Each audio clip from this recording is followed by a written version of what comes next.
প্রথম রাত্রে এই যুবকটাকে গুনাহ কাবীরা অর্থাৎ মদ থেকে বাঁচিয়ে দিয়েছে। আরো জোরে বলে।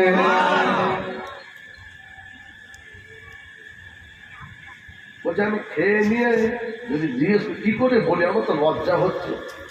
এখন প্রশ্ন হলো লজ্জাটা কোথা থেকে এলো? শুনছেন, লজ্জা কোথা থেকে এলো? ইমাম সাহেবের হাতটা ধরে, ভালো আলেমের হাত ধরে তওবা করে নেন যে হুজুর এই সমস্ত আমার ভেতরে আছে, আপনি দোয়া করেন, চেষ্টা আমি করছি, বাকি রহমত কথা বলেন আল্লাহ।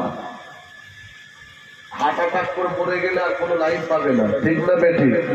আর এখন বিছানা শুয়ে মরণ ও দেখা যায় না। দেখা যায় কি যে বিছানায় দীর্ঘদিন ধরে ভুগছে, শুয়ে আছে, হ্যাঁ, ওখানে আল্লাহ আল্লাহ করছে, আল্লাহ আল্লাহ করছে, আল্লাহ